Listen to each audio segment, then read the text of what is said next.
E aí, tudo bom? Eu sou o professor Araújo, esse é o Física Faz Sentido, e nesse vídeo eu vou resolver com você a prova de Física da FAMERP 2021, primeiro dia. Sim, uma prova bem legal, bem bacana, você vai gostar bastante.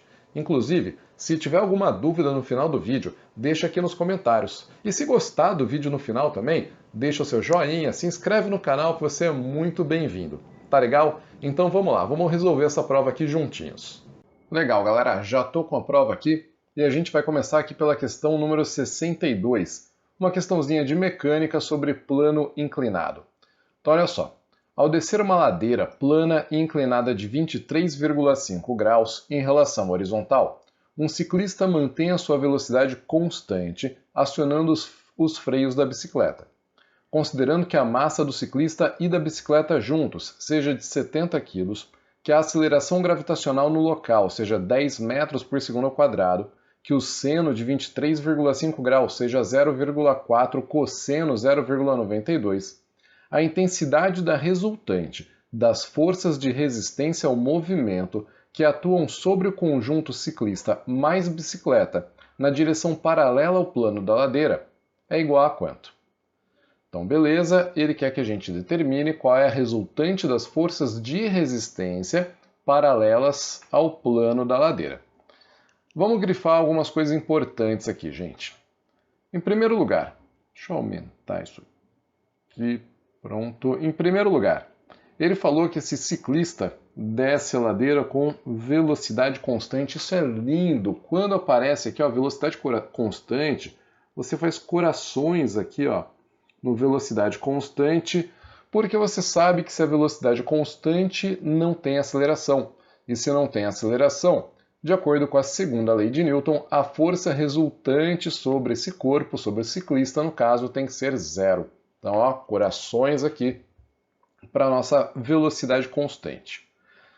Ele falou também que a massa do conjunto ciclista-bicicleta é 70 kg, falou aqui da gravidade, 10 metros por segundo ao quadrado, e deu para a gente o seno e o cosseno também de 23,5 graus. E aí o que eu tenho que fazer? O que eu pensaria nessa questão? Vamos colocar aqui, ó, representar a nossa ladeirinha. Aqui nosso plano inclinado. Ao invés de colocar o 23,5 graus ali, eu vou chamar esse ângulo aqui de θ e vou representar esse ciclista por uma bolinha, para simplificar a nossa vida. Então esse cara aqui é o nosso ciclista. Quais são as forças que atuam sobre esse cara? Vamos lá, a gente tem o peso, sempre orientado aqui, ó, verticalmente para baixo. Temos a força normal, sempre normal, perpendicular ao plano. E aí, como ele está freando e existem forças de resistência, a gente vai colocar também a força de resistência resultante aqui, ó, na direção do plano.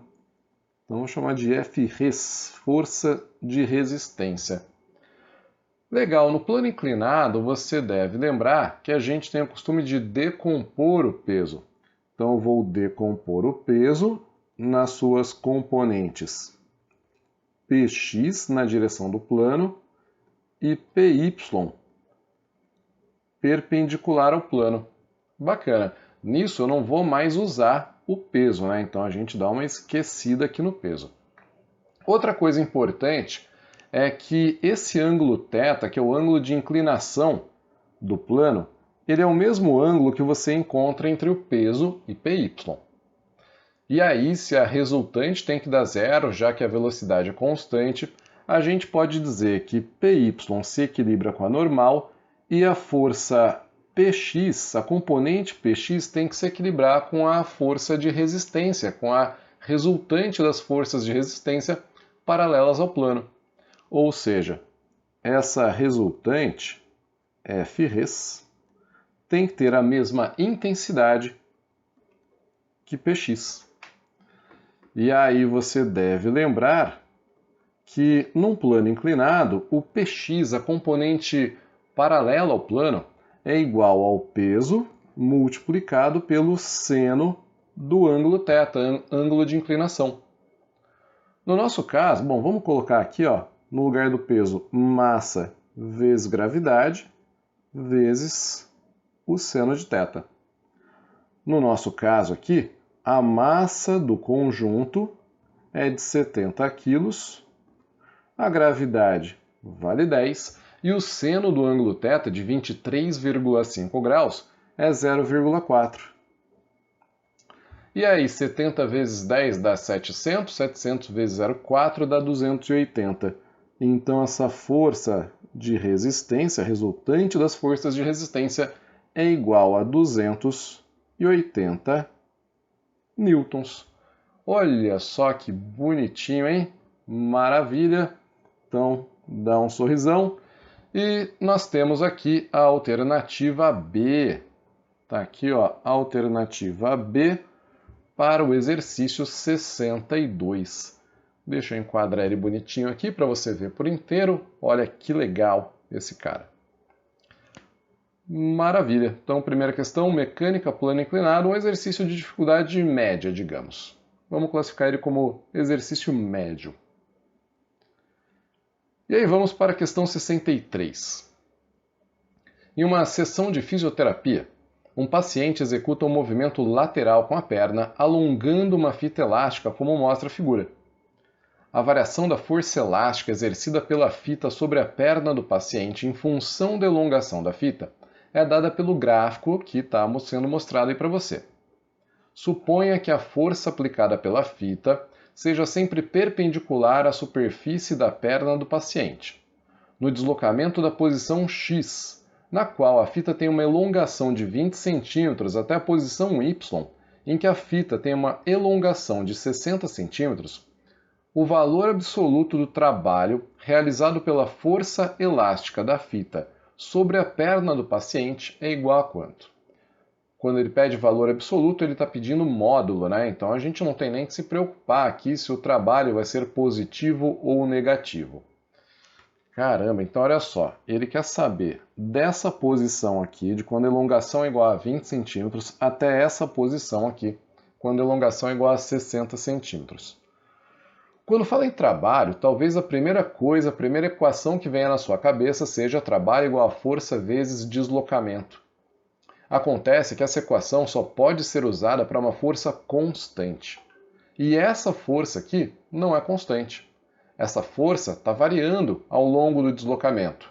E aí, nesses casos, a gente tem que calcular quem? A área sob o gráfico. O módulo do trabalho, galera, é igual à área debaixo desse gráfico aí. No caso, é a área de um trapézio. Então, vamos lá. Trabalho, chama ele de W, vai ser numericamente igual à área. Mudou para o vermelho aqui, sem querer, tá tudo bem. E aí eu vou colocar aqui, ó, trabalho é igual a base maior mais base menor vezes a altura sobre 2. A base maior desse trapézio está aqui, ó, mede 30. Né? Então temos aqui 30 mais a base menor, essa aqui que mede 10. Multiplicado pela altura, a altura do trapézio seria isso aqui, ó, de 0,2 até 0,6 vai dar 0,4 metros. 0,4. E tudo isso dividido por 2. Galera, 30 mais 10, 40. 40 vezes 0,4 vai dar 16 e isso dividido por 2 vai dar 8. Então, o trabalho é igual a 8 joules. E pronto, temos aí a alternativa E. Olha que belezinha, que bonitinho. Tá feito já rapidinho, direto, né? Então, é uma tecla que a gente bate bastante nas aulas, né? Para você sempre saber analisar os gráficos, saber quando que a inclinação do gráfico te dá uma informação, quando que a área debaixo do gráfico te dá alguma outra informação. Então é super importante isso aqui, galera. Faltou o quê? Faltou dar um sorriso aqui, né? Olha lá. Aí, pronto. Segunda questão feita. Mecânica também. A nível médio menos essa. Médio para baixo. Essa. E vamos para a 64. A 64 com certeza foi a mais difícil dessa prova. Não tem a menor dúvida. Até porque é movimento harmônico simples. E isso a galera já arrepia, né? Falou, nossa, vai cair um MHS. Pronto, a galera já arrepia e pensa, nossa, ferrou. Mas calma, dá para você fazer isso aqui. Fica tranquilo, confia que você consegue fazer. Ó, uma mola ideal tem uma de suas extremidades presa em uma parede e a outra conectada a um bloco, ambos colocados sobre uma superfície horizontal com a mola em seu comprimento natural, como mostra a figura 1. Então tá ali, ó, com a mola no seu comprimento natural, você tem o bloco sobre a posição x igual a 0,3 metros. Em seguida, o bloco é deslocado até a posição mostrada na figura 2. Então ele vem aqui até o x igual a 0,45 metros, ele desloca 15 centímetros. No instante t igual a 0, né, instante inicial, origem dos tempos, o bloco ainda na posição mostrada na figura 2 é abandonado a partir do repouso e passa a se deslocar em movimento harmônico simples. Olha aqui o nome do maldito, ó.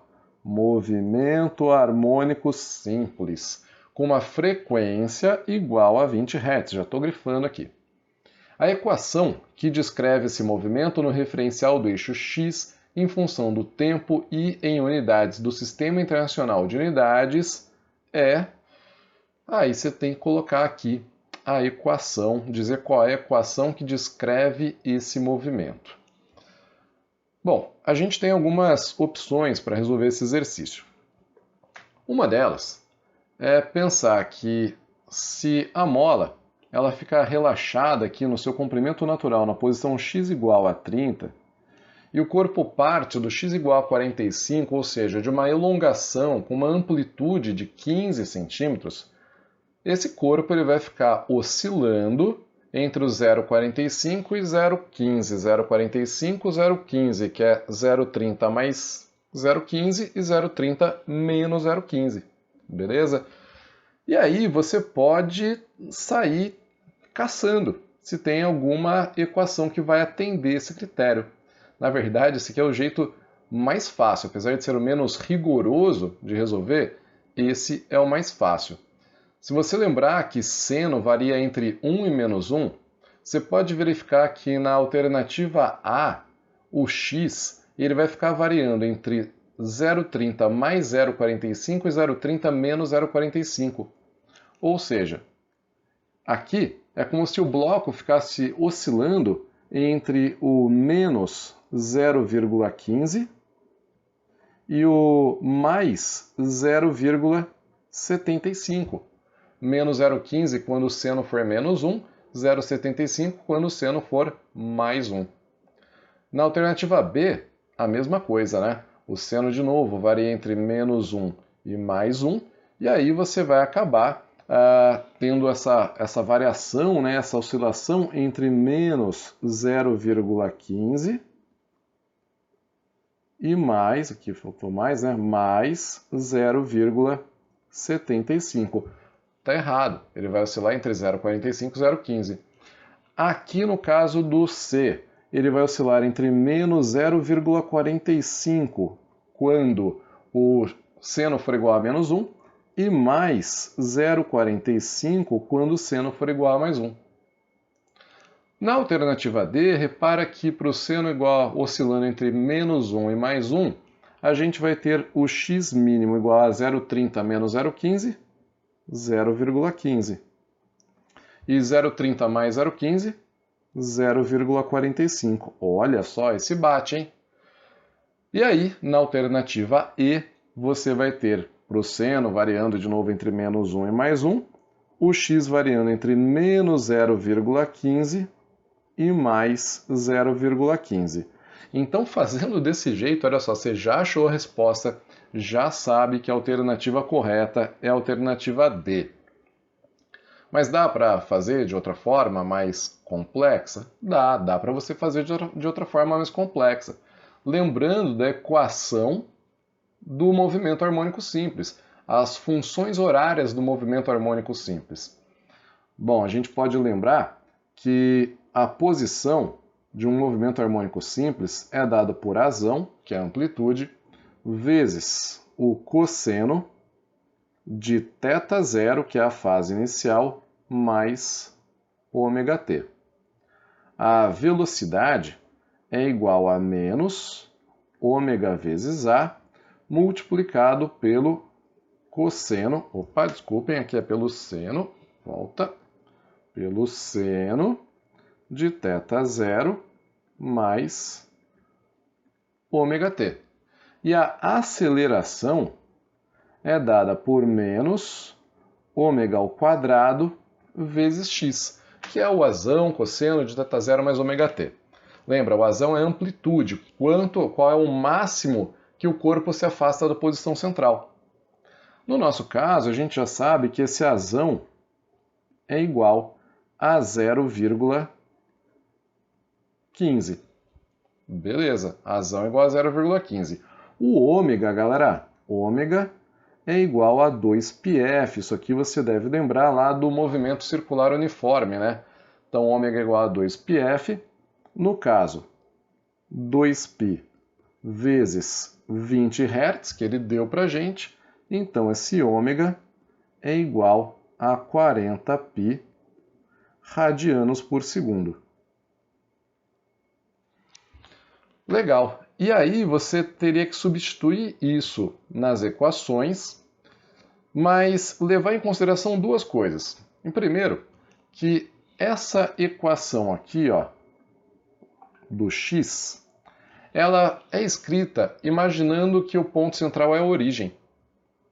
Então, imaginando que o ponto central é o x igual a zero, e não o x igual a 0,30, como está acontecendo aqui.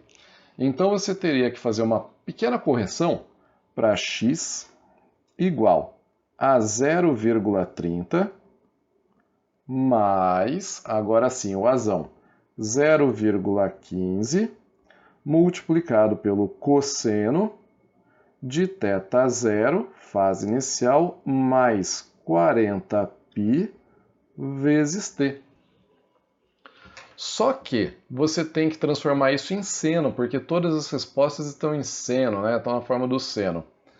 E além disso, você pode usar o fato de que no instante t igual a zero, aqui, ó, para t igual a zero, o x vale 0,45. Então, jogando esse x igual a 0,45 e 0 no lugar do tempo, você vai poder encontrar o θ0. Ainda vai ser necessário fazer aqui, olha só, como seria grande a resposta. Usar o fato de que a velocidade inicial, no instante t igual a zero também, é negativa. Ah, Araújo, por que é negativa? Porque esse corpo ele parte para a esquerda. E repara que o nosso eixo está orientado para a direita. Então essa velocidade inicial é negativa. Você teria que analisar também a velocidade, a equação da velocidade, para poder determinar com certeza qual é o θ0, a fase inicial do movimento. Dá bastante trabalho, né? Por isso, melhor, mais fácil, seria realmente analisar o máximo e mínimo da função, como a gente fez aqui no começo. E, de qualquer jeito, você chegaria na alternativa D. Segue o jogo. Faltou o sorriso. Espera aí. O sorriso, agora ele tá meio assim, né? Ó. Não tá meio assim, porque, putz, exercicinho lazarento, né? Mas tá bom, tá bom, tá bom. A gente fez. Tinha um jeito fácil de fazer. Fácil. Não, o exercício é difícil. Questão 65. Olha só, certa massa de gás ideal sofre uma transformação passando do estado X para o estado Y, como mostra o diagrama PV. Sabendo que a energia interna do gás não variou, então olha aqui, ó, a energia interna do gás não variou durante a transformação, o volume Vx era igual a quanto? Bonito esse exercício. Gostei desse cara. Ó, coraçãozinho para ele na termodinâmica. Galera, ele podia muito bem falar para vocês, sabendo que essa transformação é isotérmica, mas não, ele quis fazer você pensar. Ele falou que a energia interna do gás não variou. Delta U é igual a zero.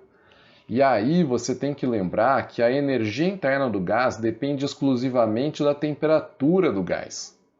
Ou seja, se a energia interna não variou, quer dizer que a temperatura do gás também não variou. Logo, nós temos uma transformação isotérmica. Transformação isotérmica. Que beleza! Na transformação isotérmica, pressão e volume são inversamente proporcionais. Lembra disso? Gases perfeitos. Ou seja, pressão em X vezes volume em X é igual a pressão em Y vezes volume em Y. Você também podia chegar nessa conclusão escrevendo aqui o famoso pivot-pivotó, né? Então podia colocar aqui Tx e Ty também. Mas, em todo caso, você tem as temperaturas iguais, e aí você cortaria Tx de um lado com Ty do outro e voltaria Px Vx, Py Vy. Agora você vai substituir os valores que tem. A pressão Px é 4 vezes 10 a 5 Pascal. Repara que tem um 10 a 5 lá no eixo, né? Então, 4 vezes 10 elevado a 5, multiplicado por Vx, é igual a pressão Py, 0,5, multiplicado pelo volume de Y, 1,2. E aí é só... Opa, faltou aqui... Ai, Araújo. Ó, faltou 10 a quinta aqui do 0,5, né? 0,5 vezes 10 a quinta e aqui 1,2. Agora sim. Aí você vai lá, corta esse 10 a quinta, 0,5 vezes 1,2 dá 0,6, dividido por 4, você vai encontrar aqui um Vx, volume de x, igual a 0,15 metros cúbicos. Lindinho, hein? Coisinha fofa. Olha aqui a alternativa C. Alternativa C de sabedoria. Merece um sorriso. Sorriso tá bem com C? É, cedilha. É só colocar um cedilha e tá tudo certo. Tá aí, tá feito. Bonito, então. Primeiro que não foi de mecânica, esse que foi termodinâmica e gases, tá ali na termologia, né? E o 66? Clássico. Clássico, clássico, clássico. Esse aqui fala pra gente que a exposição do corpo humano a baixas temperaturas pode causar danos à saúde. Por esse motivo, surfistas utilizam roupas especiais quando praticam seu esporte em águas muito frias, aquelas roupas de neoprene, né? Qual é a função dessas roupas? É estimular a produção de calor pelo corpo? Seria por um acaso transferir calor do meio ambiente para o corpo? Será que é armazenar calor e fornecê-lo de volta ao corpo? Ou talvez facilitar a dissipação do calor produzido pelo corpo? Ou, quem sabe, até diminuir o fluxo de calor do corpo para o meio ambiente? Galera, quando a gente coloca uma blusa, se cobre com um edredom, com um cobertor, a gente cansa de falar para vocês, todo professor de física cansa de falar o quê? Que esses objetos, esses aparatos, a blusa, o edredom, o cobertor, eles não aquecem a gente, eles simplesmente isolam o nosso corpo do ambiente, evitando as perdas de calor, diminuindo as perdas de calor. Eles isolam o nosso corpo do ambiente externo para diminuir o fluxo de calor. Então, só pode ser aqui a alternativa E. Clássicos, clássicos nunca morrem. Então, esse aqui, ó, merece um sorrisão, porque é para você olhar e falar, caramba, eu lembro que o Araújo me falou isso. Eu lembro. Maravilha. Belezinha, né? Então, direto, reto, esse é o tipo de exercício para você ganhar tempo na prova. Esse aqui, ó, 67. O 67 é sobre ótica da visão. E ele fala o seguinte: a menor distância a que um objeto pode estar da córnea de um olho humano, de modo a ser visto com nitidez, é denominada ponto próximo. Essa distância se altera com a idade da pessoa, como mostra o gráfico. Com o aumento da idade, os seres humanos que não têm outras disfunções visuais perdem a capacidade de enxergar com nitidez objetos que estão aonde? Vamos fazer uma pequena revisãozinha aqui, coisa rápida. Então, temos aqui um olho humano. Está aqui o nosso olho. Beleza. Um olho sadio, sem miopia, hipermetropia, astigmatismo, nada. Ele consegue enxergar nitidamente todos os objetos que estão numa certa região do espaço, chamada de região de acomodação, certo? Ela fica entre um ponto chamado de ponto próximo e outro ponto chamado ponto remoto. O que estiver mais próximo do que o ponto próximo, a pessoa não consegue enxergar com nitidez. Pode ver, se você colocar alguma coisa muito pertinho do seu olho, você não vai enxergar com nitidez. E o que estiver além do ponto remoto, você também não enxerga com nitidez. Só dá para enxergar nitidamente o que estiver entre os dois pontos, certo? Que é a zona de acomodação. Para pessoas sadias, a média é que o ponto próximo, esteja a 25 centímetros do nosso olho. Isso é uma média, mas como o exercício está falando, varia com a idade. Já o ponto remoto, para olhos sadios, está no infinito. Ou seja, essa região aqui, ó, depois do ponto remoto, nem existe para um olho sem problema nenhum. E aí, dependendo do problema de visão que você tenha, o seu ponto remoto pode estar mais próximo, é o caso da miopia, ou seu ponto próximo pode estar mais afastado, que é o caso da hipermetropia ou da presbiopia, que é o problema de visão que está sendo abordado nesse exercício.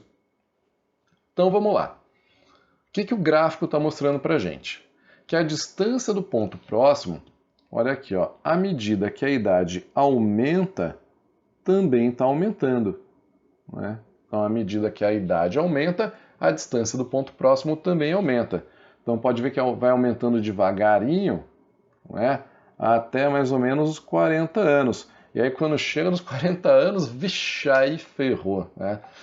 Ainda bem que falta bastante para chegar lá. E aí, o que acontece? O ponto próximo começa a se afastar bastante da pessoa, ficar bem distante, ou seja, a pessoa não consegue mais enxergar objetos que estão aonde? Próximos do seu olho. Então, ela perde a capacidade de enxergar objetos próximos.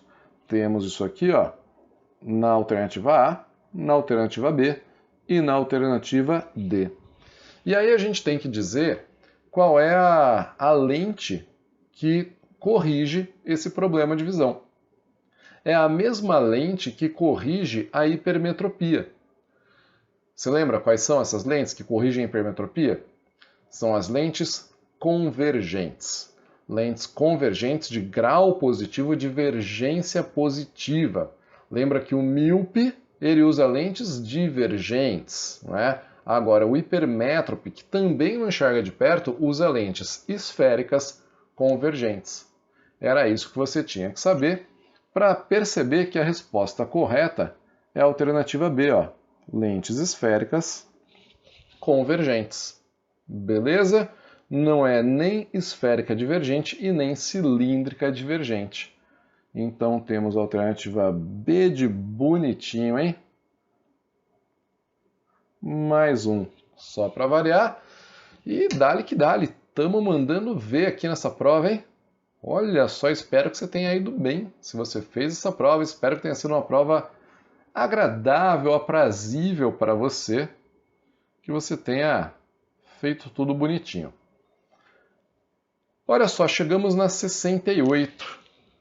Então, faz todo sentido aí, né? Parece um eletrocardiograma, uma prova para a galera de medicina. Ele fala que a imagem da onda obtida, a imagem mostra a onda obtida no eletrocardiograma. Sabendo que o intervalo de tempo entre o primeiro e o quarto pico é igual a 2,4 segundos, o período e a frequência da onda do eletrocardiograma são respectivamente quanto?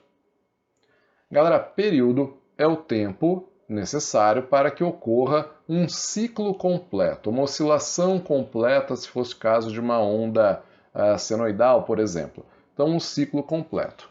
Ou seja, entre dois pontos que se repetem, a gente tem um período. Aqui eu tenho mais um período. Aqui eu tenho mais um período. E ele disse que entre o primeiro e o quarto picos, tá aqui, ó, a gente tem um intervalo de 2,4 segundos. Ou seja, 3 períodos equivalem a 2,4 segundos. Logo, o período é igual a 2,4 dividido por 3, 0,8.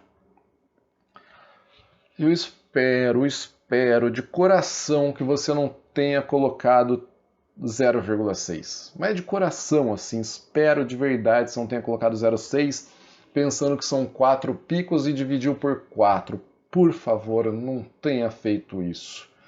Eu espero, porque, nossa, dá uma dorzinha de barriga depois, né? Pensar, caramba, não acredito.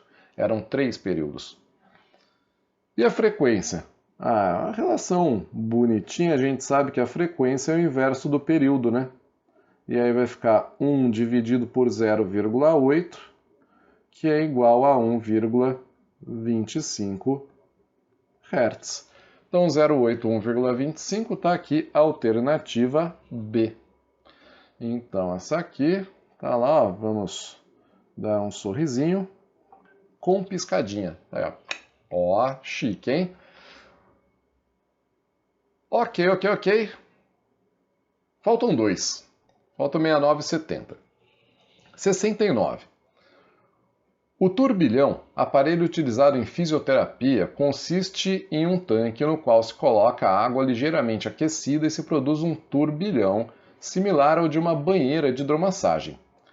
No aparelho de determinado fabricante, o aquecimento da água é feito por meio de um elemento resistivo de resistência elétrica R, que é submetido a uma diferença de potencial U, de modo semelhante ao que ocorre em um chuveiro elétrico. Para reduzir o tempo de aquecimento, o fabricante deseja dobrar a potência empregada no aquecimento. Para isso, ele pode fazer o quê? Então, vamos lá. Ele deseja dobrar a potência do aparelho. É isso. De tudo isso que ele falou, o que a gente tem que focar é isso. O cara quer dobrar a potência. Reparem que as alternativas só falam da DDP e da resistência. Qual é a equação que relaciona DDP, resistência e potência? Só tem uma. Potência elétrica é igual a DDP ao quadrado dividido por R. Então a potência inicial era essa, U quadrado sobre R. Vamos agora testar as alternativas que ele dá para a gente. Vamos imaginar que a gente faça o quê? A alternativa A, que a gente duplique, dobre os valores de U e R. Aí eu vou chegar numa nova potência, vou chamar de pote A, da alternativa A.